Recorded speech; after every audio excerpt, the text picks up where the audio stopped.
The clink of expensive glasses and the murmur of pretentious conversation surrounded me like a foreign language I wasn't fluent in. Candlelight flickered across white tablecloths, creating shadows that danced along with my anxiety. I checked my watch again. 45 minutes late. I should have left 30 minutes ago, but hope is a stubborn companion. I fidgeted with the hem of my dress.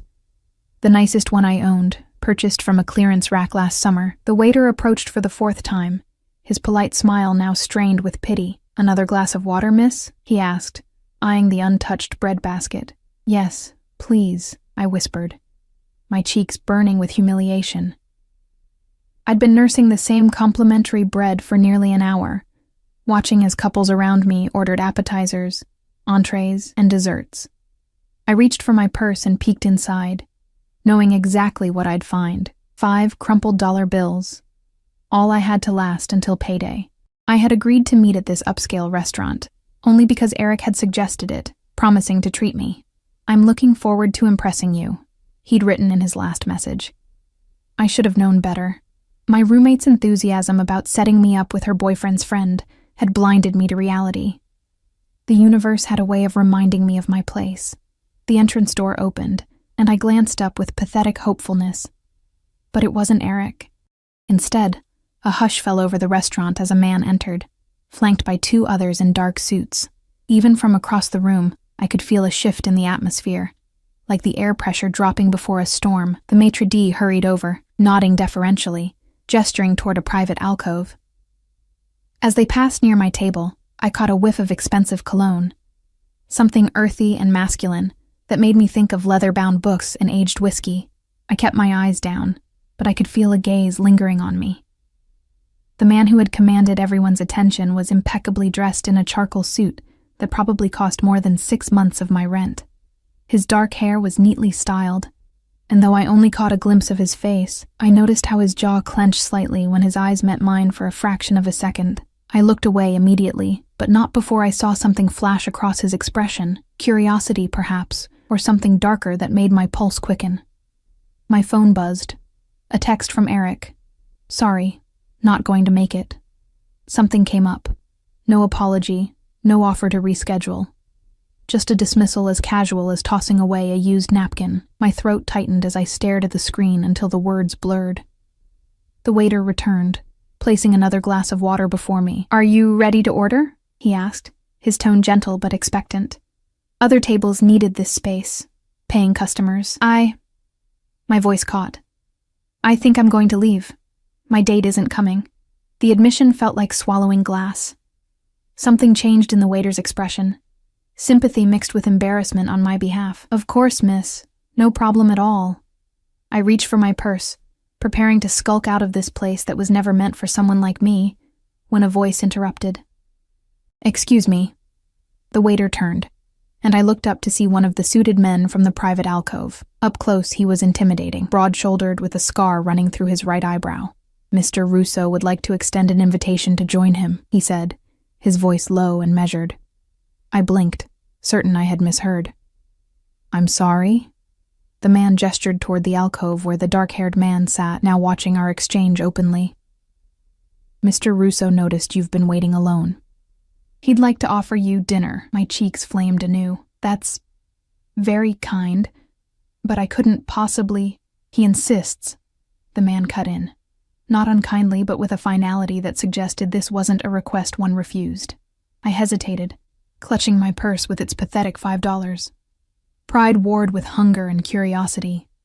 I hadn't eaten since breakfast, a stale granola bar at the daycare center where I worked. The rational part of my brain screamed warnings about strange men and dangerous situations, but another part whispered that I had nothing to lose. "Just dinner," I clarified, finding my voice. The man nodded once, then stepped aside to let me pass. Walking across that restaurant felt like crossing an invisible boundary. Conversations hushed as I passed, and I felt eyes following me, judging the obvious mismatch of my clearance rack dress against the caliber of company I was about to keep. As I approached the alcove, I finally got a clear view of Mr. Russo. He was older than I had first thought, late 30s perhaps, with features that spoke of Mediterranean heritage. His eyes were dark and penetrating, set beneath strong brows, He wasn't conventionally handsome, but there was something magnetic about his presence, an aura of absolute control that both unnerved and fascinated me. He stood as I approached, a gesture of old-world courtesy that seemed at odds with the dangerous energy he emanated. "Thank you for accepting my invitation," he said, his voice a low, smooth tenor with the barest hint of an accent I couldn't place. "I'm Dominic Russo." "Lily Spencer," I replied, surprised by the steadiness of my voice. "This is very generous of you, Mr. Russo, but I don't want to impose. Please, call me Dominic." He gestured to the chair across from him, which another suited man pulled out for me. "And you're not imposing. I find dining alone inefficient." I slid into the seat, noting how the leather-bound menu before me had no prices listed. "Is that why you invited me? Efficiency?"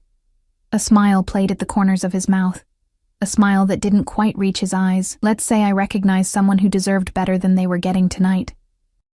The waiter, a different one from before, appeared at our table, pouring water and reciting specials with reverent deference. Dominic ordered wine without consulting me, then looked expectantly in my direction. "Order whatever appeals to you," he said, his tone making it clear this wasn't a suggestion. I ordered the first pasta dish I saw, too overwhelmed to consider options. As the waiter departed, an uncomfortable silence descended. I found myself studying the heavy silver rings on Dominic's fingers, the perfect Windsor knot of his tie, the way his suit jacket stretched across broad shoulders that suggested regular physical activity despite his evident wealth and status. "Your date was a fool," Dominic said suddenly, causing my eyes to snap up to his. "To keep a woman waiting is disrespectful. To abandon her is unforgivable." Heat crawled up my neck. "How did you—" "I notice things, Lily Spencer. It's a necessary skill in my line of work." "And what work is that?" I ventured. His smile widened fractionally. "Import and export, primarily. Business development. Asset acquisition." He took a sip of water, his eyes never leaving mine. "And you? What do you do?" "I work at a daycare center," I replied, feeling the vast gulf between our worlds widen with every word.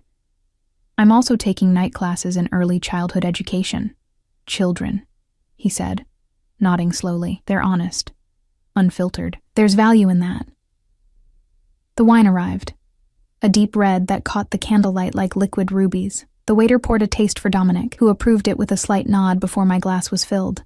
I took a sip and nearly gasped. I knew nothing about wine, but I knew this was exceptional, rich and complex in ways that made the occasional cheap bottles I shared with my roommate taste like vinegar in comparison. "Do you believe in fate, Lily?" Dominic asked, swirling his wine gently. The question caught me off guard. I'm not sure. Do you? "I believe there are no accidents. Every meeting has purpose." His gaze was intense enough to make me look away. "Your date's failure became my opportunity." "Opportunity for what?" The words escaped before I could stop them. His eyes darkened. "To correct an injustice, to ensure the evening wasn't wasted." He leaned forward slightly. "Tell me something true about yourself, Lily Spencer.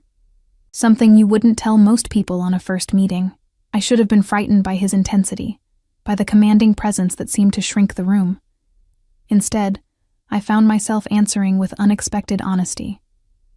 "I'm terrified of ending up invisible," I confessed, "of living a life so small that when I'm gone, no one will notice I was ever here." Something shifted in his expression, a flash of recognition, perhaps. For a moment, the mask of cool control slipped, revealing something raw beneath. "Invisibility is a choice for some, a sentence for others," he replied softly. "But I see you, Lily Spencer." Our food arrived, momentarily breaking the strange tension that had formed between us. I took the opportunity to collect myself, wondering what madness had possessed me to share something so personal with a stranger, especially one who radiated such dangerous energy. As we ate, Dominic asked questions about my life, listening with unsettling intensity to my answers about growing up in foster care, my struggle to pay for education, my small apartment shared with a rotating cast of roommates. He offered little about himself in return, deflecting personal questions with practiced ease. Dessert appeared without being ordered, a delicate chocolate confection that melted on my tongue. As I savored it, I noticed Dominic checking his watch. "I have matters to attend to," he said, signaling for the check. "My driver will take you home." "That's not necessary," I protested. "I can take the bus." His expression hardened. "It's nearly midnight, Lily. I insist." The bill arrived, and he signed it without glancing at the total. As we stood to leave, I felt lightheaded. From the wine, from the surreal nature of the evening, from the intensity of his presence. Outside, a black SUV with tinted windows waited at the curb. The scarred man from earlier opened the door, and Dominic gestured for me to enter. "This is Marco. He'll ensure you arrive home safely." "Thank you for dinner," I said, suddenly uncertain. It was unexpected. Dominic reached into his jacket and produced a business card, pressing it into my palm. His fingers brushed mine, warm and slightly calloused. Not the soft hands I would have expected from a businessman. "My private number," he said. "If you ever need anything at all, you call, day or night." "Why would you do that? You don't know me." He stepped closer, and I caught that scent again, leather and spice and something uniquely him. As I said, "I see you, Lily Spencer, perhaps better than you see yourself."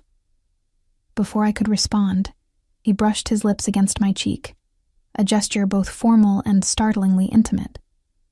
"Until next time," he murmured against my skin, then stepped back. I slid into the SUV, my heart racing as the door closed behind me.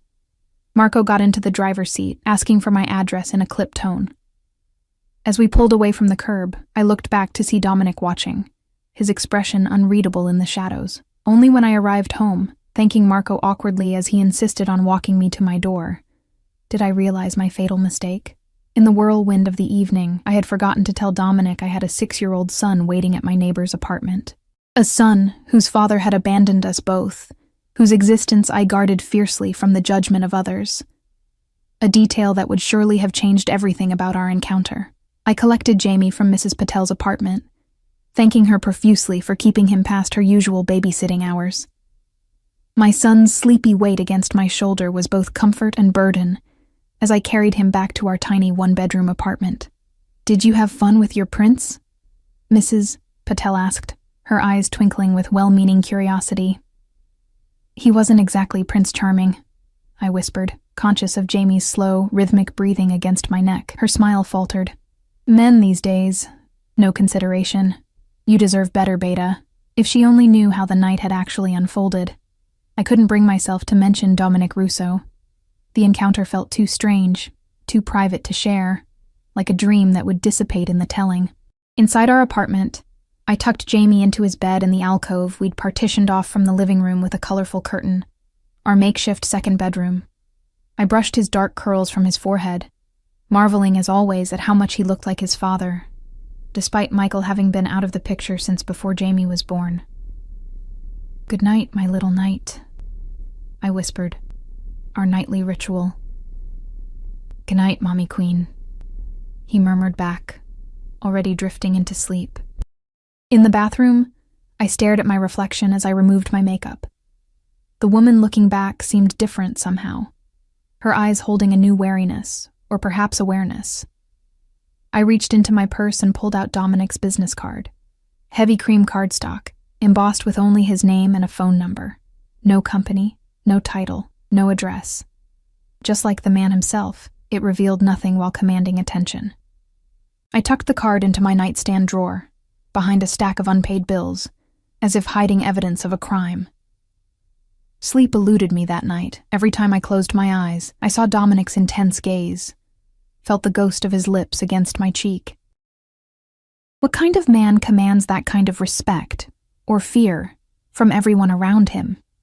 What kind of import-export business requires armed guards? And why would such a man take interest in someone like me? The morning brought the usual chaos of getting Jamie ready for school and myself prepared for work. Reality reasserted itself with each mundane task, making breakfast, packing lunches, searching for Jamie's missing shoe under the couch. By the time I dropped him off at school, last night felt like something I'd imagined. The little Sprouts daycare center where I worked was housed in a converted Victorian home, its cheerful yellow exterior belying the financial struggles of its owners. I'd been there for 3 years, working with the 3 to 4-year-olds, children whose personalities were emerging in fascinating and sometimes challenging ways. "Earth to Lily," said Vanessa, my co-teacher, waving her hand in front of my face. "You've been staring at that finger painting for 5 minutes. Hot date last night?" I laughed, the sound hollow even to my own ears. "The opposite. Got stood up, actually. That jerk Eric? I never liked him, even through Jen's descriptions." She shook her head, her braids swinging. "His loss. Though you look more thoughtful than heartbroken." I hesitated, then offered a sanitized version. "Someone else bought me dinner after Eric bailed. A businessman. It was strange but nice." "Strange good or strange call the police?" Vanessa asked, half joking. "Just intense, like talking to someone from another world." I busied myself arranging art supplies for our morning activity.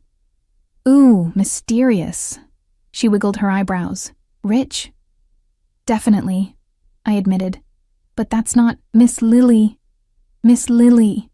A chorus of voices interrupted as our classroom door burst open, signaling the arrival of our charges for the day. The conversation was mercifully cut short as we were enveloped in the beautiful chaos of 12 preschoolers. The day passed in a blur of activities, snack times, and minor emergencies involving spilled juice and disputed toy ownership. By late afternoon, I was helping Zoe, one of our quieter children, put on her coat when the center's director appeared at the classroom door. "Lily, there's someone here for you," she said, her expression unreadable. My heart skipped. "For me? I'm not expecting anyone." "A delivery," she clarified. "I've put it in the break room." I finished buttoning Zoe's coat, then made my way to the staff break room, curious and slightly apprehensive. What awaited me stole my breath. A massive arrangement of white roses and lilies dominated the small table, so extravagant it seemed to overwhelm the shabby room with its peeling wallpaper and ancient coffee machine. "Holy crap," Vanessa whispered from behind me. "That's not a flower arrangement. It's a floral declaration of war." With trembling fingers, I reached for the small envelope nestled among the blooms. The card inside bore a simple message in elegant script: "Fate rewards honesty. Dinner. This Saturday." "I'll send Marco at 8. No signature, but none was needed." "Who's Marco?" Vanessa asked, reading over my shoulder. "And what honesty is he talking about?" "It's complicated," I managed, my mind racing. I told him about my aspirations, my fears. "Well, whoever he is, he's got good taste." She touched one of the lilies gently. "These must have cost a fortune." They did, I was certain. And therein lay the problem. I'd spent one surreal evening in Dominic's company, and now he was sending extravagant gifts to my workplace, making assumptions about my availability, treating my time as if it were his to command. I should have been offended by his presumption. I should have called the number on his card and politely declined. Instead, I found myself calculating whether Mrs. Patel would be available to watch Jamie on Saturday night, and what I might wear that wouldn't look as hopelessly out of place as I had felt at that restaurant. The rest of the week passed with excruciating slowness. I told myself repeatedly that I would cancel, that entertaining any connection with a man like Dominic Russo was foolish at best, dangerous at worst. Yet I didn't reach for his card, didn't make that call. On Friday afternoon, as I was gathering Jamie's things from his classroom, his teacher pulled me aside. "Lily, I wanted to let you know. Jamie had a bit of a rough day," she said, her voice lowered so the remaining children couldn't hear. "There was an incident at recess. Some of the older boys were teasing him about not having a dad." My heart sank. "Again?" She nodded sympathetically. "He handled it well, but I thought you should know." We had a good talk about how families come in all shapes and sizes. I thanked her, then found Jamie sitting alone on the bench outside his classroom, his small face set in a stoic expression that broke my heart. At 6, he was already learning to hide his pain. "Hey, kiddo," I said, sitting beside him. "Ready to go home?" He nodded, reaching for my hand as we walked to the bus stop. We were halfway home when he finally spoke.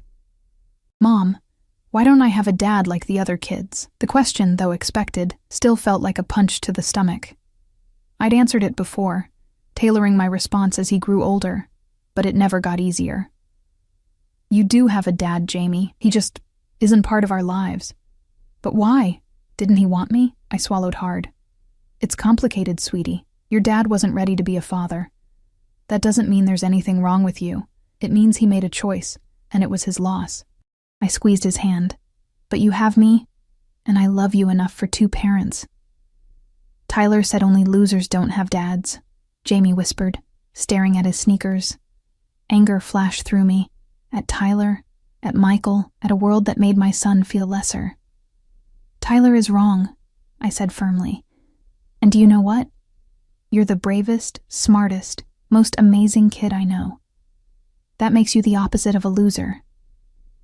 Jamie leaned against me, not entirely consoled, but drawing comfort from my presence.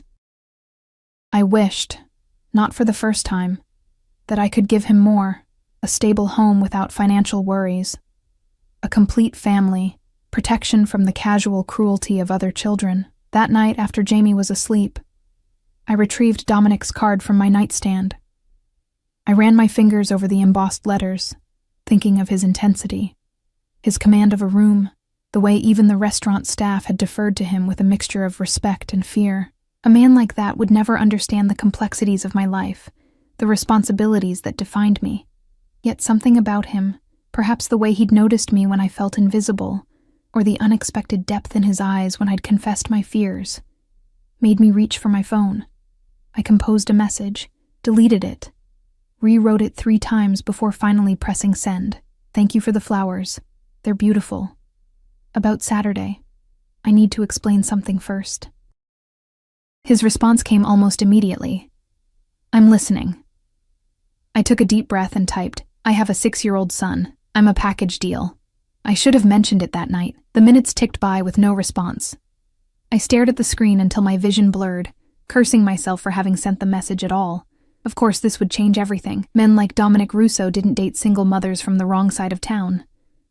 When my phone finally buzzed, I almost dropped it in my haste to read the message. Your honesty is refreshing. Marco will collect both of you at 6 instead of 8. I know a place suitable for children. I read the message twice, uncertain whether to feel relieved or terrified. He wanted to meet Jamie? The thought filled me with conflicting emotions. Part of me was touched that he hadn't immediately withdrawn his invitation, but another part, the protective mother bear, recoiled at the idea of introducing my son to someone I barely knew, someone who radiated danger beneath his polished exterior. I don't think that's a good idea, I replied. Jamie doesn't meet people I date. Not that this was dating exactly, but I didn't know what else to call it. Another quick response. Understandable. Saturday at 8 then, just us. I stared at those 3 words. Just us. Feeling their weight and implication. I was agreeing to see him again, alone, deliberately this time. No accidental meeting, no being caught off guard, a choice. Saturday arrived with a knot of anticipation in my stomach. Mrs. Patel agreed to watch Jamie, her eyes twinkling with renewed interest in my social life. I spent far too long deciding what to wear, finally settling on a simple black dress, my one nice outfit, reserved for job interviews and parent-teacher conferences. At precisely 8 p.m., a knock came at my door. Marco stood in the hallway, impassive as ever in his dark suit. Miss Spencer, he greeted me with a slight nod. Mr. Russo is waiting. The same black SUV idled at the curb.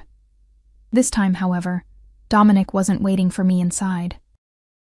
Marco drove in silence through the city, eventually pulling up to a renovated warehouse in an area I'd never visited. Once industrial, now clearly transformed into something exclusive. Marco led me through an unmarked door into what appeared to be a private club. The space was elegant but understated. Exposed brick walls, soft lighting, a small jazz quartet playing in the corner. Only a dozen or so tables occupied the vast space, each positioned to ensure privacy. Dominic stood as I approached, and once again I was struck by his commanding presence. Tonight he wore a charcoal suit similar to the one from our first meeting, but with a deep burgundy tie that caught the light when he moved. "Lily," he said, taking my hand and bringing it to his lips in a gesture that should have seemed affected but somehow wasn't. "You look beautiful." "Thank you," I replied, suddenly self-conscious about my simple dress and lack of expensive jewelry. This place is not what I expected. It belongs to a friend, Dominic said, helping me into my seat. I prefer privacy when I dine. Is privacy a professional necessity or a personal preference? I asked, emboldened by curiosity.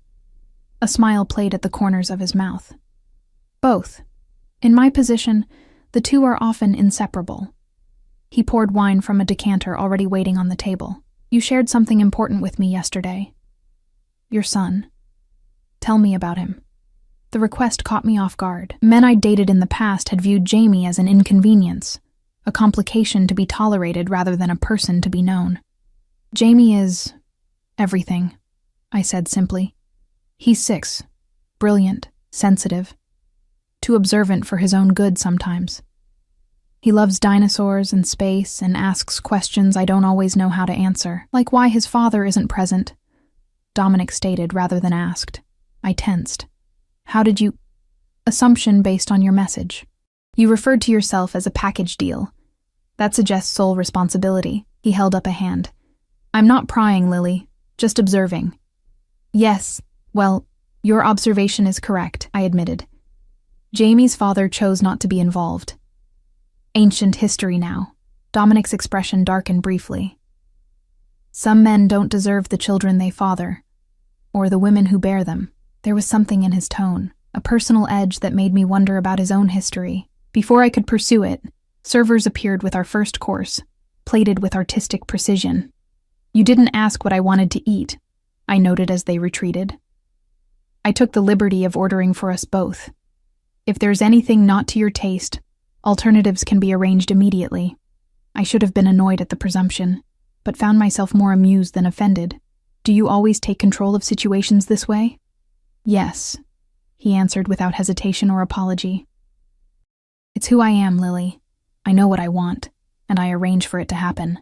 And what is it you want from me? The question slipped out, more direct than I'd intended. His dark eyes held mine. Your time, your honesty, the pleasure of your company. That's it? For now. The simple response sent a shiver down my spine, promise and warning wrapped together. As we ate, Dominic asked questions about my work, my studies, seeming genuinely interested in my answers. Yet he remained an enigma, deflecting personal inquiries with practiced ease. By the time dessert arrived, a delicate chocolate creation that melted on my tongue, I'd learned almost nothing concrete about him beyond the fact that he'd traveled extensively, spoke several languages, and had strong opinions about Italian cuisine. You're very good at answering questions without revealing anything, I observed, setting down my fork. A necessary skill in business negotiations, he replied. But perhaps unfair in this context. He seemed to consider for a moment. Ask me one question, Lily. One thing you want to know. I'll answer truthfully. I had dozens of questions about his business, his past, the armed men who seemed to follow him everywhere. Instead, what came out was, why me? You could be having dinner with anyone, movie stars, models. Why invite a broke single mother who works at a daycare? Something shifted in his expression. A softening around the eyes, perhaps, or a moment of genuine surprise at my choice of question. Because you were sitting alone in a restaurant, abandoned by someone unworthy of your time. Yet you held yourself with dignity, he said slowly. Because when I invited you to my table, you looked me in the eye without flinching. Because you told me about your fear of being invisible. And in that moment, I recognized something of myself. He took a sip of wine. Does that answer satisfy you? It didn't. Not entirely. But I nodded anyway, sensing I'd get nothing more concrete tonight. As the evening drew to a close, Dominic escorted me out to the waiting SUV, his hand resting lightly on the small of my back. The touch, though minimal, sent warmth spreading through me. I've enjoyed tonight, Lily, he said as Marco held the car door open. I'd like to see you again. I hesitated. Dominic, I need to be clear about something. My life is complicated. Jamie comes first. Always. And I'm not interested in casual arrangements. I would expect nothing less, he replied, his expression serious. I respect your priorities, and I assure you, I don't do casual either. The intensity of his gaze made my heart race. Then what exactly are you proposing? For now, dinner next Saturday. Beyond that. He brushed a strand of hair from my face, his fingers lingering against my cheek. Let's see where fate takes us. As Marco drove me home, I stared out at the city lights, wondering what I'd gotten myself into. Dominic Russo was dangerous. Not because he might harm me physically, but because he represented a world so far removed from mine, desires so much more complex than I was prepared to navigate. Yet when Marco pulled up to my building, I found myself already thinking about next Saturday, already wondering what Dominic would reveal next, already imagining his intense gaze and the brush of his fingers against my skin. I realized with a mixture of excitement and dread, already falling under his spell. The following week slipped by in a blur of routine punctuated by moments of unsettling anticipation.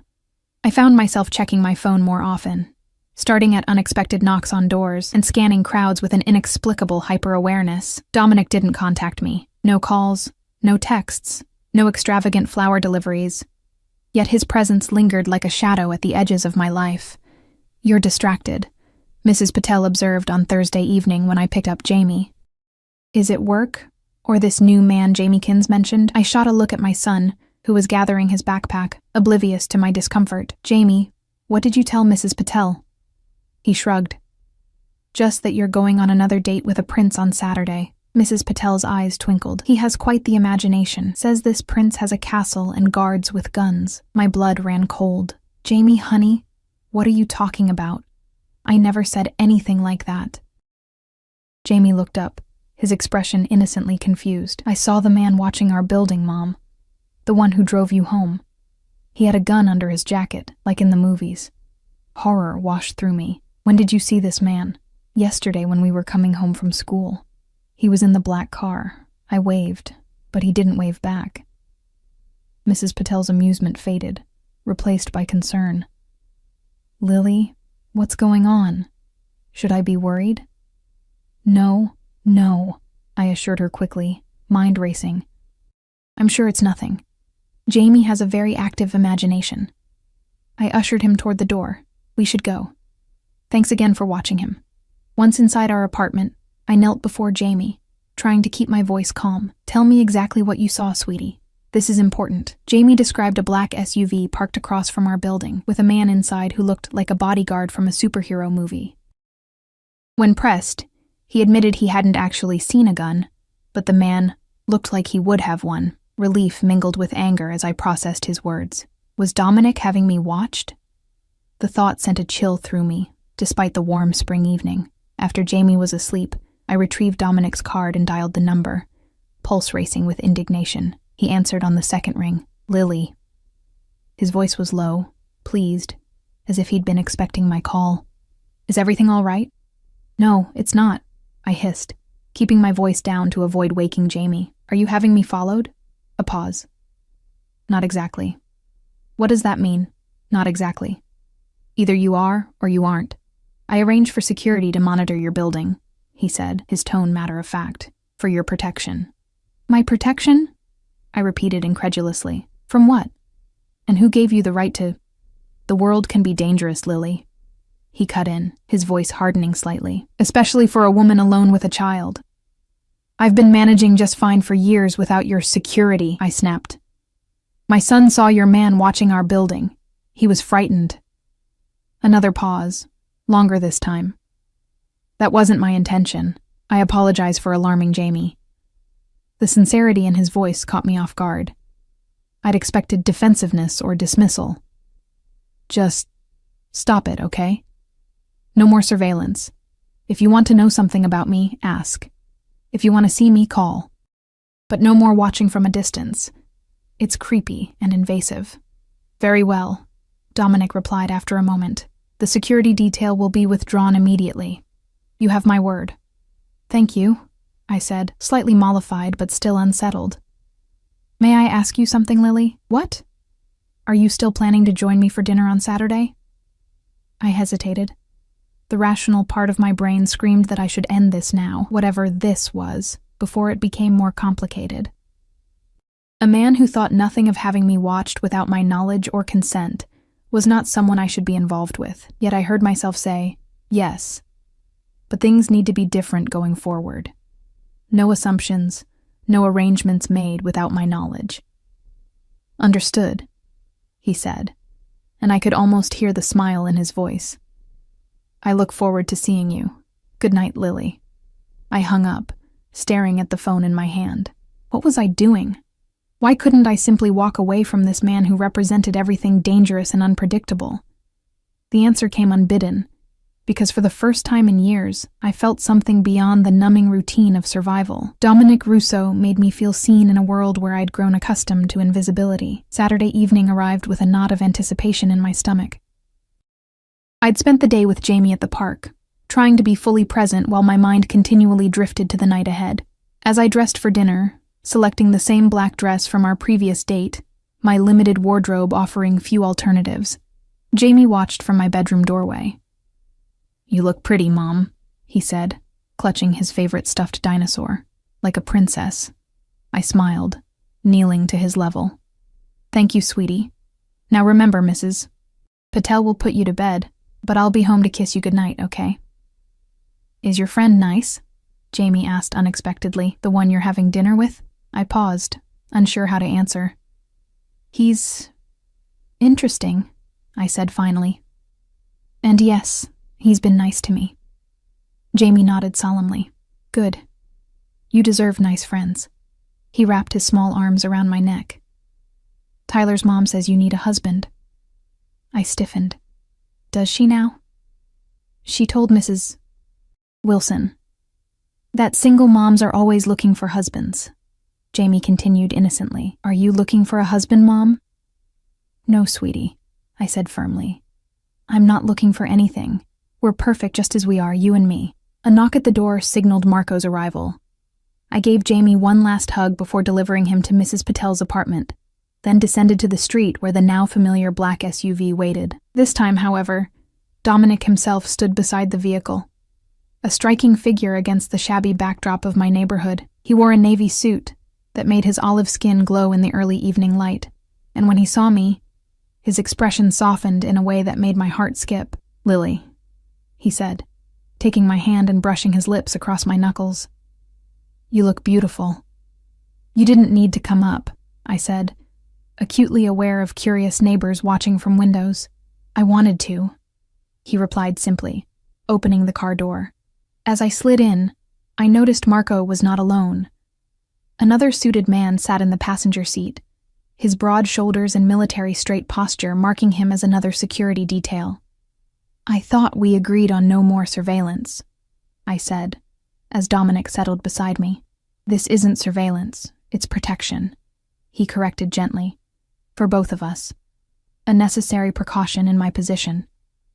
"And what position is that, exactly?" I pressed, emboldened. "You keep alluding to some mysterious occupation that requires armed guards and extreme privacy, but you never actually explain." Dominic studied me for a moment, his dark eyes unreadable. "My business interests are diverse and sometimes attract competitors. The security is a deterrent, nothing more." "That's not an answer," I pointed out. A smile played at the corners of his mouth. "No, it's not. But it's all I can offer for now." He took my hand, his thumb tracing circles on my palm in a way that sent shivers up my arm. "Trust requires time, Lily. I'm asking for yours." The car glided through the city, eventually pulling up to a historic mansion set back from the street behind wrought iron gates. The property was breathtaking, gardens illuminated by discreet lighting, a circular drive leading to a columned entrance where a uniformed attendant opened our door. "What is this place?" I asked, taking in the grandeur. "My home," Dominic replied casually, as if it were perfectly normal to live in what appeared to be a small palace. I faltered. "You didn't mention dinner would be at your house." He caught my hesitation immediately. "Would you prefer a restaurant? We can go elsewhere." "No, it's fine," I said quickly, not wanting to seem ungrateful or intimidated, though I was decidedly both. I just wasn't expecting this. The interior was even more impressive. Soaring ceilings, marble floors, artwork that looked museum-worthy lining the walls. Yet despite its grandeur, The home felt lived in, with comfortable furniture and subtle personal touches that suggested it was more than just a display of wealth. Dominic led me through to a terrace overlooking immaculately landscaped grounds. A table had been set with fine china and crystal, candles flickering in the gentle evening breeze. In the distance, I could see the city skyline illuminated against the darkening sky. "This is beautiful," I breathed, momentarily forgetting my reservations. "I thought you might enjoy the view," Dominic said, holding my chair as I sat. "And the privacy." A server appeared with champagne, pouring 2 glasses before disappearing as silently as he'd arrived. I took a sip, the bubbles dancing on my tongue as I gathered courage for what I needed to say. "Dominic," I began, setting down my glass. "I need to understand what this is, what we're doing." He regarded me steadily across the table. "We're getting to know each other, Lily. Is that not enough for now? It might be, if circumstances were different, but our worlds are so far apart." I gestured to the opulent surroundings. "This isn't my reality. I work at a daycare. I live paycheck to paycheck in a 1-bedroom apartment with my son. I can't even afford a new dress for our dates." "Do you think I care about any of that?" he asked, leaning forward. "Your worth isn't measured in square footage or designer labels, Lily." "Maybe not to you, but the rest of the world judges differently," I countered, "and there's Jamie to consider. I can't afford to make mistakes or indulge in whatever this is, when he depends on me completely." Dominic was silent for a moment, swirling his champagne thoughtfully. "What if I told you I could make those worries disappear, that money need never be a concern for you or Jamie again?" My spine stiffened. "If you're suggesting what I think you are—" "I'm suggesting nothing inappropriate," he interrupted, his expression hardening briefly. "I'm simply stating a fact. I have resources. Considerable resources. I could ensure you both had everything you needed."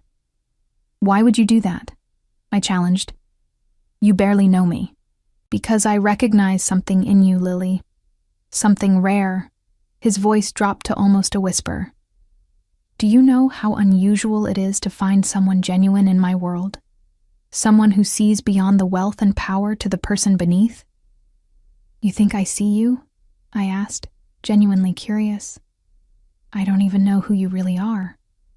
A smile touched his lips. "You see more than you realize. And you're not afraid to challenge me, which is refreshing." Dinner arrived then, expertly prepared courses that would have been at home in any 5-star restaurant. As we ate, the conversation shifted to lighter topics.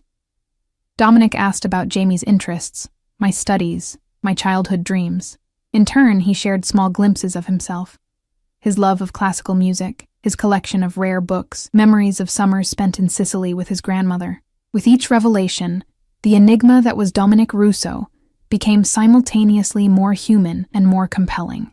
I found myself laughing at his dry wit, captivated by his observations, drawn to the intelligence that gleamed behind his careful facade. After dinner, he gave me a tour of the ground floor, a library filled with leather-bound volumes, a music room featuring a grand piano he admitted to playing poorly, a home theater with seats more comfortable than my bed. Throughout it all, I noticed security personnel positioned discreetly at exits, their presence a constant reminder of Dominic's mysterious position. We ended in a sitting room where a fire crackled in a marble fireplace despite the mild spring evening. Dominic poured 2 snifters of amber liquid from a crystal decanter. "Cognac," he explained, handing me one, nearly a century old. I took a tentative sip, unprepared for the complex flavors that exploded on my tongue. Honey, spice, oak, and something ineffably rich that seemed to warm me from within. "It tastes like liquid gold," I murmured, settling onto a leather sofa. Dominic sat beside me, closer than strictly necessary. A fitting description. He studied me over the rim of his glass. "You seem more relaxed now. The champagne helps," I admitted. "And the cognac. Though I should be careful. I'm not used to fine alcohol." "You adapt quickly to new experiences," he observed. "It's one of your strengths." "A survival skill," I corrected. "Single motherhood is an excellent teacher of adaptability." His expression sobered. Tell me about Jamie's father, if you're comfortable doing so. The request caught me off guard. Men I'd dated in the past had deliberately avoided the topic of Michael, as if acknowledging Jamie's paternity might somehow implicate them in responsibility. There's not much to tell, I said carefully. Michael and I met in college. I was 19, idealistic, studying education on a partial scholarship.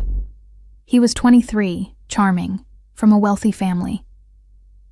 I took another sip of cognac. We dated for about 6 months. When I got pregnant, he made it clear he wasn't interested in being a father. His parents offered money for an abortion. When I refused, they cut him off financially to pressure him to handle the situation. He chose their money over you and his child, Dominic stated, anger edging his voice. Not immediately, I said, surprising myself with the need for accuracy even in Michael's defense. He actually stayed for the first month of my pregnancy. But when reality set in, that I was keeping the baby, that his parents weren't bluffing about the money, he left. Transferred to another university, changed his phone number. I shrugged, an old pain resurfacing despite my attempt at nonchalance. I haven't seen or heard from him since. He abandoned his responsibilities, Dominic said, his jaw tightening. A man who does that is not a man at all. It was a long time ago, I murmured. I've made peace with it. Jamie and I are fine on our own. Are you? Dominic challenged gently. Working multiple jobs, living in an apartment too small for 2 people, counting dollars until payday? He set down his glass and moved closer, taking my free hand in his. You deserve more, Lily. Both of you do. The intensity of his gaze made my heart race. It's not about what I deserve. It's about making the best of what I have. And if you could have more? His thumb traced my knuckles, sending shivers up my arm. If someone wanted to give you and Jamie a better life? Warning bells sounded in my mind. Yet I couldn't bring myself to pull away. Nothing comes without a price, Dominic. Not everything is a transaction, he countered, reaching up to brush a strand of hair from my face. His fingers lingered against my cheek, warm and slightly calloused. Sometimes it's simply about connection, about recognizing something rare and wanting to protect it. I wasn't sure who moved first. Perhaps we both did, drawn together by the electricity that had been building between us since that first night. His lips met mine in a kiss that started gently, almost tentatively, before deepening into something hungry and urgent. His hand slid to the back of my neck, drawing me closer as my fingers clutched the lapel of his expensive suit. When we finally broke apart, both breathing heavily, I felt disoriented, as if I'd been swept up in a current too powerful to resist. Dominic's eyes were darker than I'd ever seen them, his expression a mixture of desire and something more complex. I should go, I whispered, suddenly frightened by the intensity of my own response. It's getting late, and Jamie. Of course, Dominic said immediately, though his hand remained at the nape of my neck, thumb stroking the sensitive skin there. Marco will take you home. He pressed his forehead to mine, our breath mingling. But I want to see you again, Lily, soon. And I want to meet Jamie. The mention of my son snapped me back to reality. I pulled away slightly. Dominic, I don't know if that's a good idea. Us, it's complicated enough already. He's part of your life, Dominic said simply. An important part. If I'm to be in your life as well, our paths will cross eventually. And what exactly does being in my life entail? I asked, needing clarity despite my still racing pulse. He cupped my face between his hands, his gaze unwavering. Everything, Lily. I don't do half measures. When I want something, someone, I pursue it completely. The possessiveness in his tone should have alarmed me. Instead, it sent a thrill of excitement through me, to be wanted so thoroughly, so absolutely after years of feeling invisible. I need time, I said finally. This is all happening very quickly. Take the time you need, he replied, brushing his lips against mine once more, but know that my interest won't wane. I'm a patient man when the prize is worth waiting for. The ride home was silent, my mind replaying the evening, the opulence of Dominic's home, the intensity of his interest, the searing heat of his kiss. Part of me knew I was playing with fire, that becoming involved with a man like Dominic Russo would inevitably change my life in ways I couldn't predict or control. Another part craved exactly that. Change, excitement, the promise of something beyond the careful, constrained existence I'd built for Jamie and myself. When Marco pulled up to my building, I was surprised to see Dominic had arranged for a woman to escort me to my door, a concession to my earlier complaint about male security watching my home. "Good night, Miss Spencer," the woman said professionally as we reached my apartment. "Mr. Russo asked me to give you this." She handed me a small velvet box. Inside, nestled on black satin, was a delicate silver bracelet set with a single diamond that caught the hallway light in brilliant flashes. "I can't accept this," I said automatically, trying to return the box. "It's too much." "Mr. Russo anticipated your response," she replied with a small smile. "He asked me to tell you, not everything is a transaction. Sometimes a gift is just a gift," using my own words against me. Clever. I closed the box, uncertain. "Please thank him for me." Alone in my apartment, after checking on Jamie's peaceful sleeping form, I sat on the edge of my bed and opened the box again. The bracelet was exquisite, elegant rather than flashy, as if Dominic had somehow intuited my taste. A small card nestled beneath it bore a handwritten message. "For moments when you feel invisible. I see you, Lily." I traced the words with my fingertip, recognizing the dangerous precipice before me. Dominic Russo was offering a glimpse of another world, one of luxury and protection, of being truly seen and fiercely wanted. But such offers always carried hidden costs. And with Jamie's future in my hands, I couldn't afford to make a mistake. Yet as I slipped the bracelet onto my wrist, watching the diamond catch the lamplight, I knew I was already falling, not just for Dominic, but for the version of myself I saw reflected in his eyes. Someone worthy, someone desired, someone who might dare to want more than mere survival. Sunday morning brought reality crashing back in the form of a leaking bathroom sink, a mountain of laundry, and Jamie's homework project due Monday. I tucked the bracelet into my jewelry box, a battered wooden container that had belonged to my mother, holding more sentimental trinkets than valuable ones, and immersed myself in the mundane necessities of our life. But Dominic's presence lingered like a phantom, in the memory of his kiss, in the words he'd spoken, in the silent promise of the bracelet hidden away. I found myself touching my lips absently while folding laundry, replaying our conversations while helping Jamie with his solar system diorama. "Mom, you're putting Neptune where Saturn should go," Jamie pointed out, breaking my reverie. "Sorry, sweetie." I corrected my mistake, forcing myself to focus. "Let's double-check the order again." "Are you thinking about your friend?" Jamie asked, his perceptiveness catching me off guard. "What makes you say that?" He shrugged. "You keep smiling at nothing, and your cheeks are pink." I touched my face self-consciously. "I'm just a little tired, that's all." Jamie seemed unconvinced, but returned to his careful placement of planets. After a moment, he asked, "Will I ever meet your friend?" The question echoed Dominic's words from the previous night. I hesitated, uncertain how to answer. "Would you like to?" "Maybe," Jamie said thoughtfully. "Is he nice to you?" "Yes," I replied honestly. "He's very nice to me." "Then I want to meet him." Jamie glued the tiny sphere representing Mars onto its wire. "Tyler's mom got a new boyfriend and he's mean. He yells at Tyler and takes away his video games when his mom isn't looking." My heart clenched at the matter-of-fact way Jamie delivered this information. "That's not okay, Jamie. Did Tyler tell an adult about this?" Jamie shook his head. "He's scared his mom will be mad. She really likes the boyfriend." He looked up at me solemnly. "You won't get a mean boyfriend, right, Mom?" "No, sweetie," I assured him, pulling him into a hug. "I would never let anyone treat you badly, not ever." "I know," he said, his faith in me both heartwarming and terrifying. "You're the best mom." His simple trust made my throat tighten. How could I explain to a 6-year-old the complications of adult relationships, the potential dangers of becoming involved with someone like Dominic Russo, whose life seemed shadowed by secrets and surrounded by armed guards? The selfish part of me that craved the excitement, the luxury, the intoxicating feeling of being desired by such a powerful man? Monday morning brought a text message from Dominic. "Good morning, Lily. I hope you slept well. Would you and Jamie join me for a picnic this Saturday? There's a place I'd like to share with you both." I stared at the message during my lunch break, torn between caution and curiosity. Meeting at his mansion had been overwhelming enough. Introducing Jamie to that environment seemed unwise, but a picnic sounded innocuous, even normal. the kind of activity any dating couple might share with a child. After careful consideration, I replied, "A picnic sounds nice, but I'd like to know where first." "Jamie has soccer practice until noon."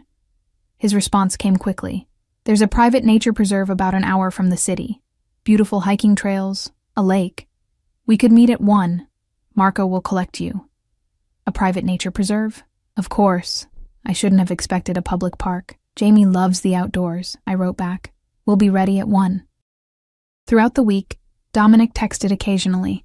Nothing invasive, just small messages checking in, asking about my day, sending a photo of a book he thought I might enjoy. Each message was carefully worded, never presumptuous, yet carrying an undercurrent of intimacy that made my pulse quicken. I found myself watching for his name on my phone, disappointed on the one day when no message came. It was alarming how quickly he was becoming a part of my mental landscape, how easily I was adapting to his presence in my life.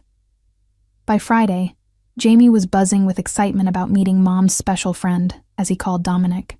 I'd told him very little, unsure myself how to define what Dominic and I were to each other, but Jamie had filled in the blanks with his own imagination. "Does he like dinosaurs?" Jamie asked as I tucked him into bed. "Because I'm bringing Rex to show him." He clutched his beloved stuffed Tyrannosaurus, worn nearly flat from years of love. "I'm not sure," I admitted. "But I bet he'd be happy to learn about them from an expert like you." Jamie nodded seriously. "I'll teach him. And maybe he knows about space stuff too. Tyler's mom's boyfriend knows nothing. He thinks Pluto is still a planet." I smiled, brushing his dark curls from his forehead. "Just remember, sweetie, this is just a picnic, a chance for you two to meet. Don't get too excited, okay?" But my warning came too late, or perhaps I didn't deliver it convincingly, my own excitement betraying me. Either way, when Saturday arrived, Jamie was up at dawn, choosing his outfit with unusual care and rehearsing dinosaur facts to share. Marco arrived precisely at 1, accompanied by the same female security detail who had escorted me to my door the previous weekend. "Miss Spencer." Marco greeted me with a nod. "Young Mr. Spencer," he added, acknowledging Jamie with unexpected warmth. "Are you the driver?" Jamie asked, eyeing Marco with open curiosity. "Mom says you have a really cool car." A flicker of amusement crossed Marco's normally impassive face. "Yes, I am, and yes, it is cool." The drive took us through the city and into the countryside beyond, lush with late spring greenery. Jamie pressed his face to the window, pointing out interesting sights while peppering Marco with questions about the SUV's features. To my surprise, Marco answered each one patiently, even demonstrating the vehicle's navigation system.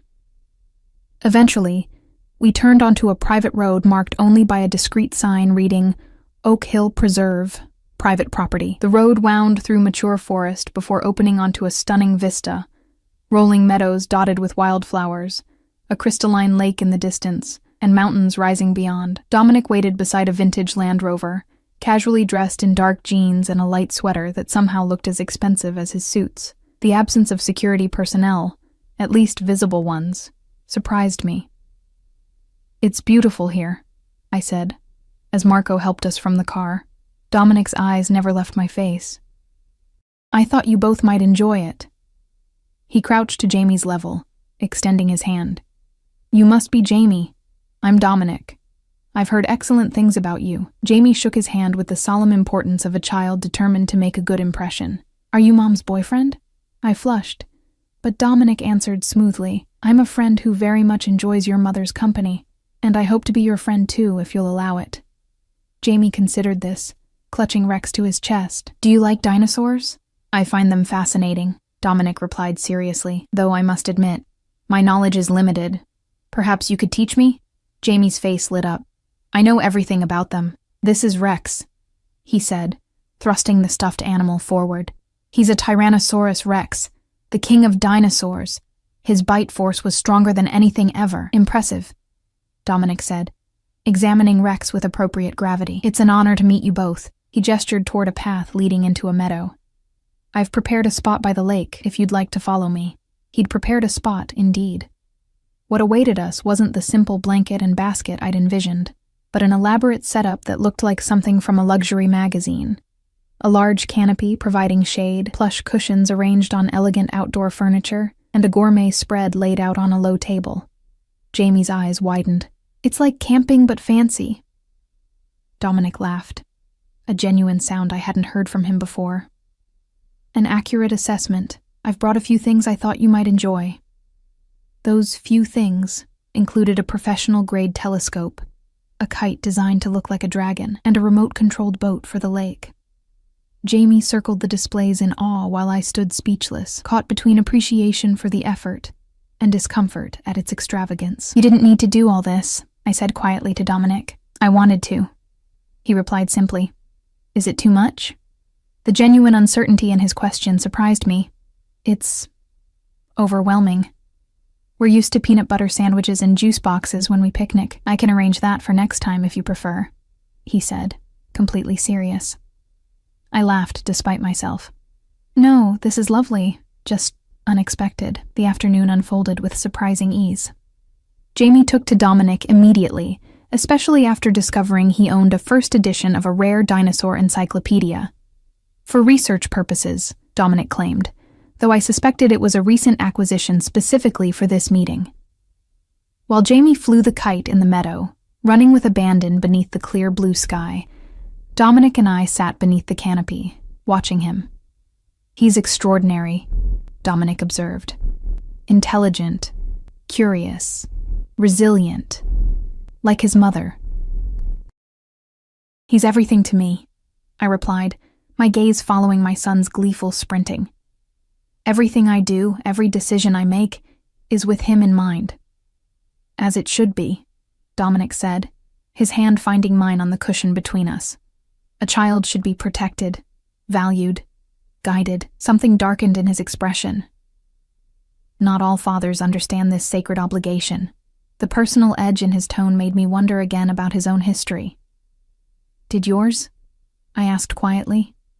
Dominic was silent for a long moment, his eyes fixed on the distant mountains. My father believed children existed to further his legacy. Love was conditional, bestowed when we succeeded, withheld when we failed. His jaw tightened. He was a powerful man who confused fear with respect, control with guidance. "I'm sorry," I said, squeezing his hand. "That must have been difficult. It taught me what kind of man I didn't want to be," he replied, turning to meet my gaze. "What kind of father I would choose to be, if given the chance." The implication of his words hung in the air between us, charged with meaning. Before I could respond, Jamie came racing back, breathless with excitement. "Can we try the boat now? Please?" The moment dissolved as Dominic rose, all attentive enthusiasm. "Absolutely. Let's see how fast it can go." At the lake's edge, Jamie and Dominic sent the boat skimming across the water's surface, their heads bent together over the controls, sharing the simple joy of making something move at their command. I watched them from a few steps back, struck by the contrast. My small, dark-haired son alongside this powerful, dangerous man who had, for the afternoon at least, transformed into a patient playmate. Later, as the sun began its descent toward the mountains, we shared the elaborate meal Dominic had arranged. Gourmet sandwiches, fresh fruits, pastries that Jamie declared the most delicious ever. When the air cooled, Dominic produced a child-sized fleece jacket that happened to feature dinosaur embroidery.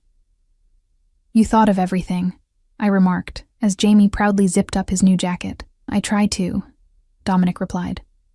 "Preparation is a habit in my line of work." "In what line of work requires armed guards, bulletproof vehicles, and the ability to procure custom dinosaur jackets on short notice?" I asked lightly, though the question was genuine. Dominic's smile didn't reach his eyes. "A complicated one, Lily. One that requires specialized negotiation skills and resource management." "That's not an answer," I pointed out, echoing our previous conversation. "No," he agreed, "but it's all I can offer right now." He took my hand, his expression serious. "There are aspects of my life, my business, that are better kept separate from this, from us, for your protection and for Jamie's." Warning bells sounded in my mind, yet I couldn't bring myself to pull away. "That sounds ominous." "It's not meant to be," he assured me. "Just realistic. I've made enemies in business, people who would use any perceived weakness against me. His gaze shifted to Jamie, who was examining a beetle on a nearby rock. And there is no greater vulnerability than caring for someone. As twilight descended, Dominic set up the telescope, showing Jamie constellations and planets with unexpected knowledge. My son's face glowed with wonder as Dominic guided his eye to Saturn's rings, explaining the composition of the planet and its moons with the ease of someone well-versed in astronomy. You know a lot about space, Jamie observed, impressed. I find the universe fascinating, Dominic replied. Its vastness, its mysteries, the way it makes our earthly concerns seem small by comparison. Mom says we're made of star stuff, Jamie informed him seriously, that the things in our bodies used to be in stars that exploded. Your mother is absolutely right, Dominic said, glancing at me with warmth that made my chest tighten. We're all connected to the cosmos in the most fundamental way. By the time Marco appeared to drive us home, Jamie was half asleep, clutching Rex and his new jacket. Dominic lifted him effortlessly, carrying him to the car with a tenderness that caught me off guard. I had a really good time, Jamie mumbled, as Dominic buckled him in. Can we come back? Anytime you like, Dominic promised, smoothing Jamie's hair with a gentle hand. This place is always open to you both. As Marco helped me into the car, Dominic caught my hand. Thank you for today, he said softly. For sharing Jamie with me, for trusting me that much. The genuine gratitude in his voice touched something deep inside me. He likes you, I said simply. And I like him, Dominic replied. Very much. He brushed his lips against my knuckles. May I see you tomorrow? Just us? I hesitated, glancing at Jamie's drowsy form. I don't know if I can find a sitter on such short notice. Bring him, Dominic suggested. I have plenty of room. He can watch movies, play games, while we talk. The idea of bringing Jamie to Dominic's mansion made me uneasy. I could come to you, he offered, surprising me again with his flexibility. A simple dinner at your place, no extravagance, no security detail, just me. The thought of Dominic in my tiny apartment, sitting at my secondhand table, seeing the reality of our daily life without the filter of luxury outings or carefully orchestrated meetings, was both terrifying and strangely appealing. Okay? I agreed finally. But I'm cooking. Nothing fancy. A smile spread across his face. Genuine, warm, transforming his normally guarded features. I look forward to it. 7 o'clock? I nodded, unable to resist returning his smile. 7 it is. The next evening found me in a state of nervous energy, cleaning our apartment with obsessive thoroughness, while Jamie helped by rearranging his dinosaur collection to show Dominic. I'd prepared a simple pasta dish. Nothing that could compete with the gourmet meals Dominic was accustomed to, but comfort food made with care. At precisely 7, a knock came at the door. I smoothed my hair, took a deep breath, and opened it to find Dominic standing alone. No Marco, no security detail, holding a bottle of wine and a small gift bag. Hi, I said, suddenly shy in a way I hadn't been during our more elaborate dates. Hello, he replied, his eyes taking in my casual attire, jeans and a soft blue sweater, with evident appreciation. You look beautiful. Before I could respond, Jamie came barreling down the hallway. You came. Come see my dinosaurs. I arranged them by the time period they lived in. Dominic laughed, allowing himself to be pulled into our small living room, where Jamie had created an elaborate display. This is impressive, he said, examining each plastic figure with appropriate seriousness. A museum-quality exhibition. While Jamie launched into a detailed explanation of the Jurassic period, I observed Dominic in my space, his tall frame making our apartment seem smaller, his casual clothing still obviously expensive, but understated enough that he didn't seem entirely out of place. He had dressed down deliberately, I realized, an effort to bridge our worlds. He caught me watching and winked, a surprisingly playful gesture that made my cheeks warm. Dinner was surprisingly comfortable. Jamie dominated the conversation, as 6-year-olds often do, while Dominic listened with genuine interest, asking questions that delighted my son with their perception. I watched them interact, trying to reconcile this attentive, gentle man with the powerful, dangerous figure who commanded fear and respect from everyone around him. After dinner, Jamie pleaded for Dominic to read his bedtime story. I hesitated, then nodded, curious to see how he would handle this most intimate of family rituals. In Jamie's small bedroom, Dominic sat on the edge of the bed, Jamie tucked against his side as he read about a young dinosaur's adventure with patient expression and different voices for each character. When he finished, Jamie asked for another, then another, his eyes growing heavy as Dominic's rich voice filled the small room. One more, Jamie mumbled, fighting sleep. Tomorrow, Dominic promised, tucking the blanket around him. Rest now, young explorer. The dinosaurs will wait for you. Jamie's eyes fluttered closed. You'll come back? If your mother allows it, Dominic replied, glancing at me in the doorway. "'Sgood," Jamie murmured, already drifting off. You make Mom smile more. In the living room, Dominic accepted a glass of the wine he'd brought, his expression thoughtful. He's remarkable, Lily. You've done an extraordinary job raising him. Thank you, I said, warmed by the genuine admiration in his voice. He seems quite taken with you, too. Children have excellent instincts, Dominic replied. They sense authenticity, or its absence. We sat on my worn sofa, closer than necessary in the small space. The domesticity of the scene, wine after dinner, a sleeping child nearby, soft conversation in a modest home, seemed incongruous with everything I knew about Dominic Russo, yet he appeared utterly at ease, as comfortable here as in his mansion or private club. This is nice, he said, as if reading my thoughts. Your home. It feels lived in, loved. It's small, I said apologetically. Nothing like what you're used to. What I'm used to isn't always what I prefer, he replied, setting down his glass and turning to face me. Lily, there's something I need to tell you, something important. The serious tone of his voice made my heart race. What is it? He took my hands in his expression grave. My feelings for you have grown beyond what I anticipated. I find myself thinking of you constantly. Of Jamie, too. Of what it might be like for us to be together. Dominic, I began, uncertain what to say. Let me finish, he said gently. I know our worlds are different. I know there are aspects of my life that may seem frightening or mysterious to you. But I want you to understand that what I feel for you is real, rare. Something I've never experienced before. He reached up to cup my cheek, his palm warm against my skin. I want to be part of your life, Lily. Yours and Jamie's. Not as an occasional presence or a provider of experiences you couldn't otherwise afford, but as a constant, a partner. My breath caught. We've only known each other a few weeks. Time is relative when certainty exists, he replied. I've lived long enough to recognize what matters, what's worth fighting for. His thumb traced my lower lip. And you, Lily Spencer, are worth everything. His kiss was gentle at first, a question rather than a demand. When I responded, sliding my arms around his neck and pressing closer, the kiss deepened, became hungry, desperate. His hands tangled in my hair as mine clutched at his shoulders, the desire that had been simmering between us finally breaking free. When we parted, both breathing heavily, Dominic rested his forehead against mine.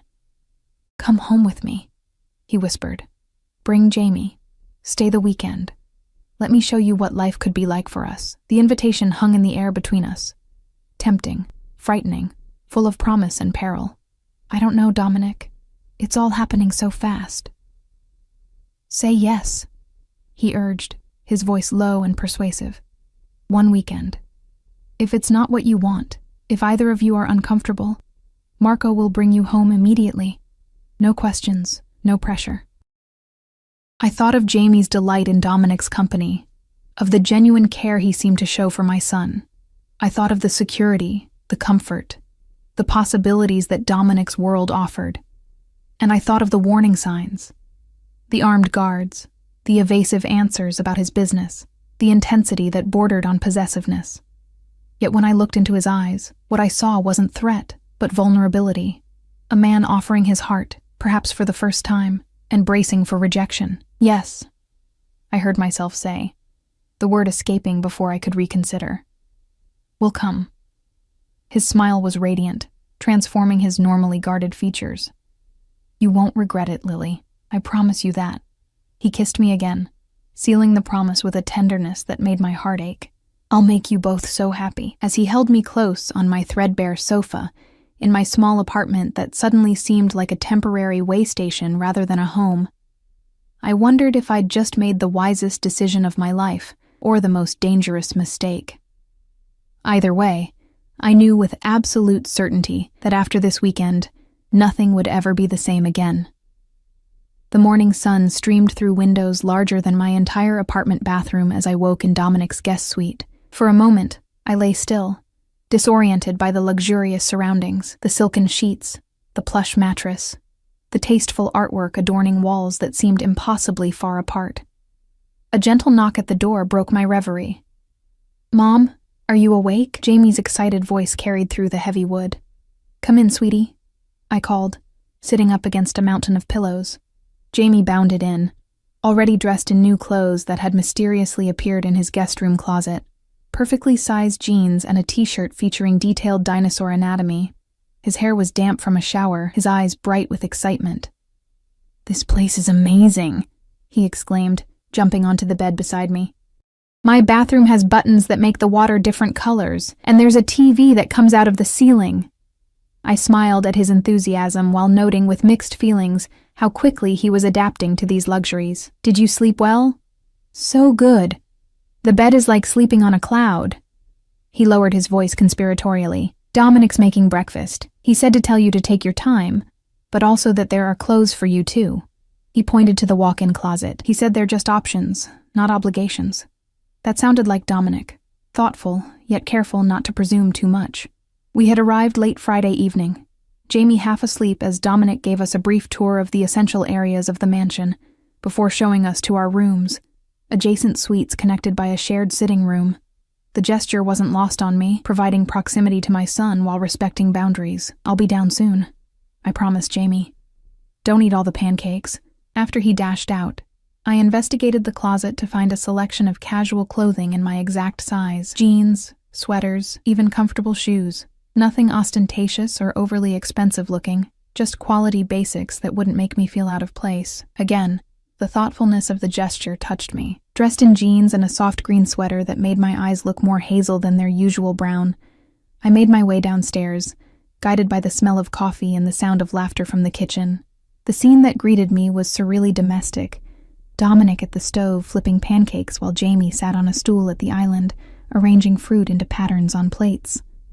No staff, no security personnel, just a man and a boy enjoying a simple morning ritual.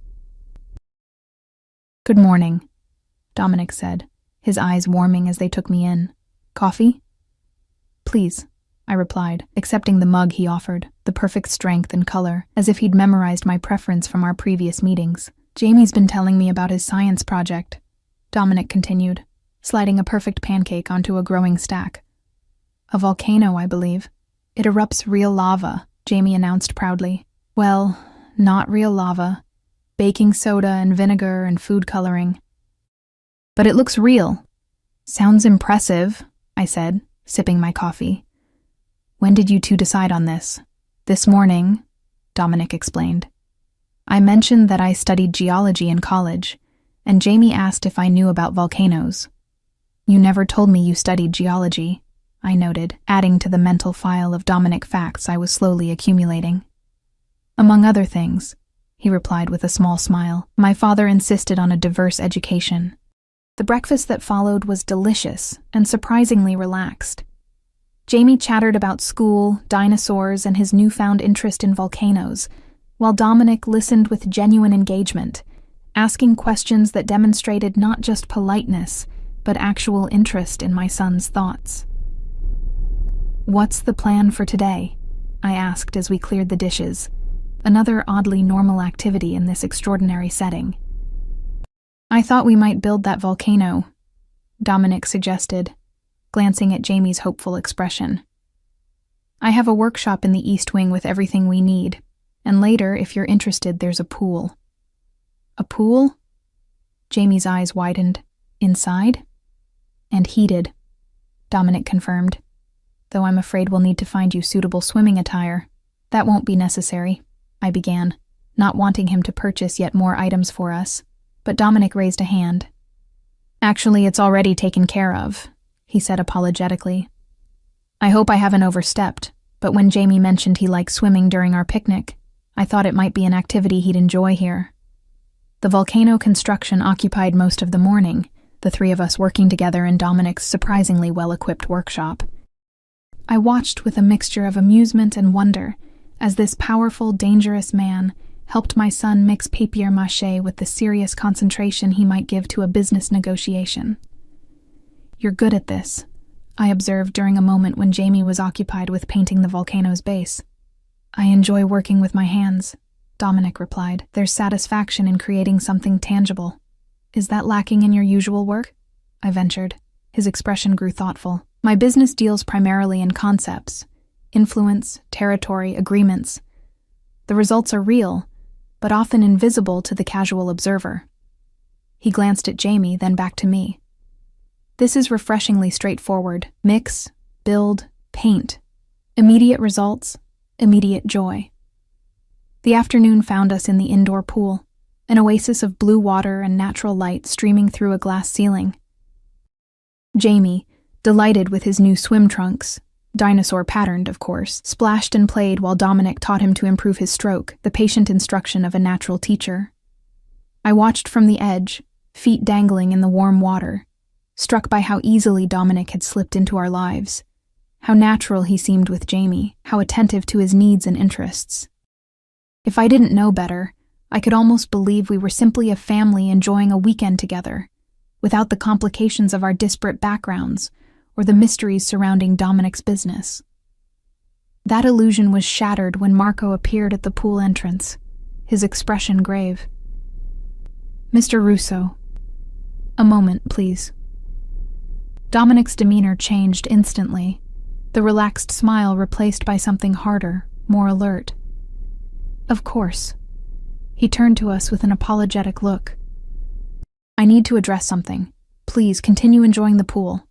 I won't be long." He followed Marco from the room, his posture shifting subtly into what I now recognized as his business stance. Shoulders squared, head high, an aura of command surrounding him. "Is Dominic in trouble?" Jamie asked, paddling over to me. "No, sweetie. He just has work to do," I reassured him, though uncertainty gnawed at me. "Grown-up business stuff.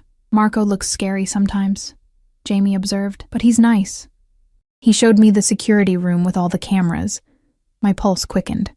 "When was this?" "This morning, when you were sleeping," Jamie said casually. "Dominic had to check something and Marco showed me the screens. You can see everything. The gate, the garden, even the kitchen."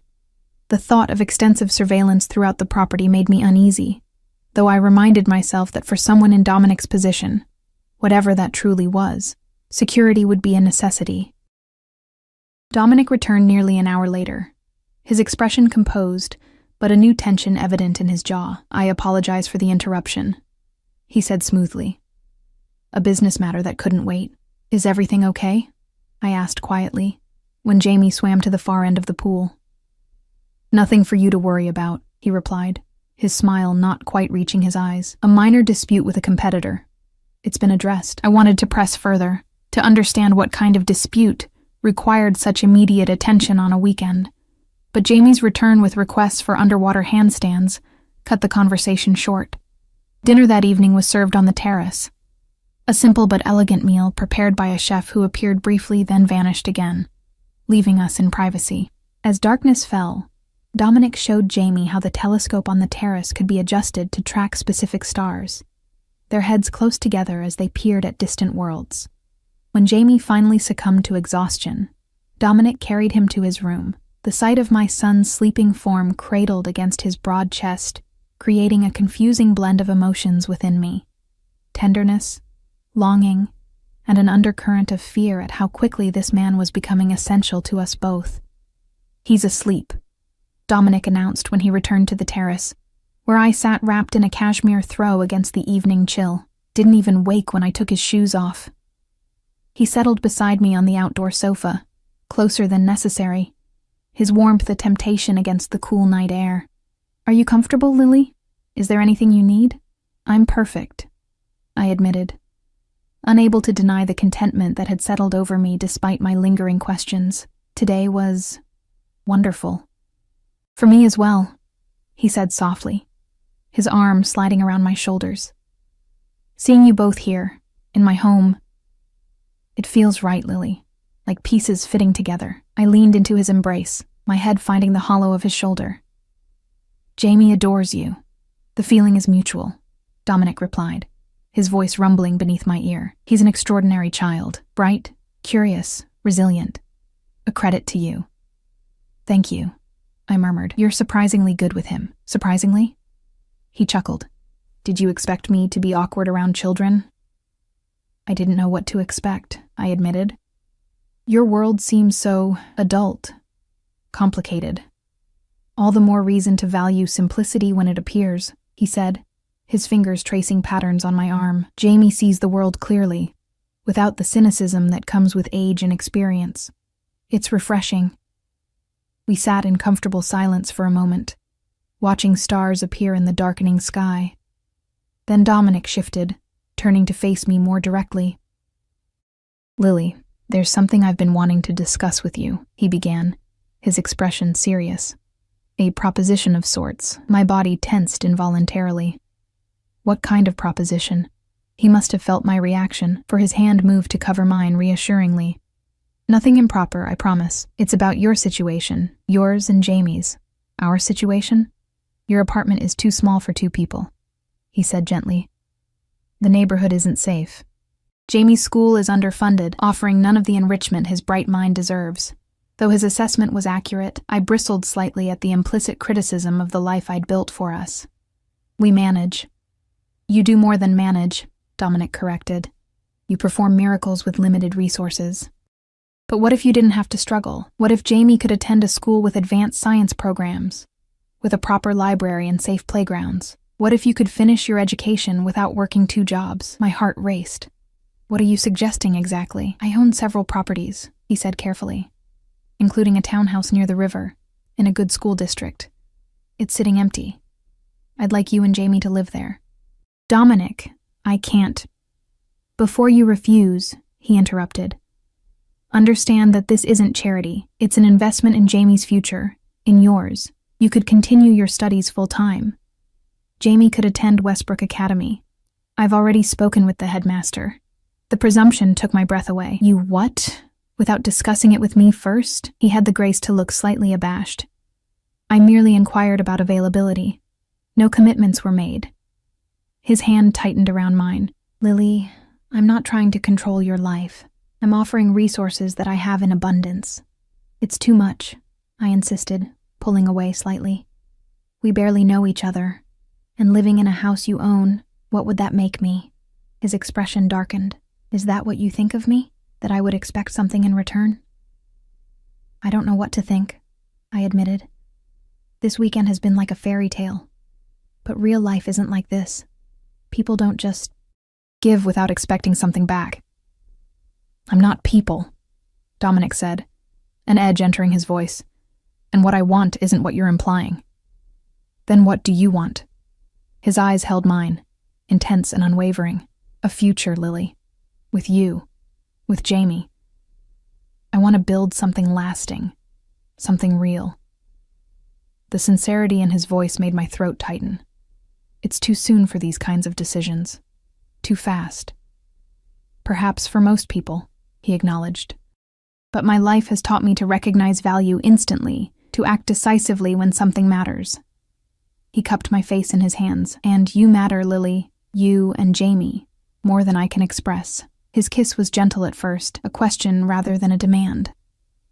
When I responded, sliding my arms around his neck and pressing closer, it deepened into something more urgent, more demanding. For minutes that stretched like hours, we lost ourselves in each other, the night air cooling our heated skin. When we finally broke apart, both breathing heavily, Dominic rested his forehead against mine. "Stay," he whispered. "Not just this weekend. Stay here with me. Let me take care of you both." The offer was tempting. So tempting it frightened me to never worry about rent or bills again. To see Jamie in a safe neighborhood with access to the best education, to pursue my own dreams without the constant pressure of financial survival, it was everything I'd ever wanted. But the cost, dependency, obligation, the unspoken power imbalance between us, loomed large in my mind. "I need time," I said finally, drawing back slightly. "This is a huge decision, especially for Jamie. I can't just uproot our lives on a whim." Disappointment flickered across his features before he schooled them into understanding. "Of course." I shouldn't have pressed. He brushed a strand of hair from my face. "Take all the time you need. The offer stands." As we sat beneath the stars, his arm around me and his heartbeat steady against my cheek, I wondered what I was truly afraid of, that Dominic's offer came with hidden strings attached, or that I wanted so desperately to accept it, despite the rational voice warning me to proceed with caution.